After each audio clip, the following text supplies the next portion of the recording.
In today's video, I am going to teach you how to take attendance in Google Meet. First, open the Chrome Web Store on a desktop browser.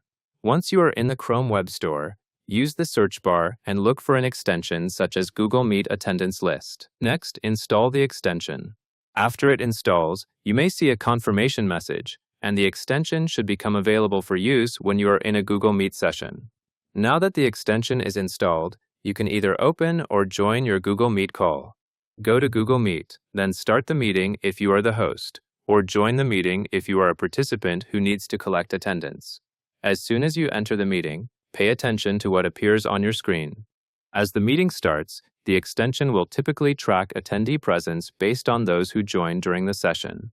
It is a good idea to let the extension run normally while people are entering the meeting. During this time, keep your focus on the attendance icon or panel so you can confirm it is active. When the session is wrapping up, the next step is to export the attendance information. Once the meeting ends, many extensions will offer a way to download the results, often right away. Finally, select the export option that matches your workflow. If you choose CSV, the file will download to your computer and you can open it in spreadsheets or import it elsewhere. If you choose Google Sheet, the data is usually saved directly to a sheet you can edit and keep. That covers everything you need to know.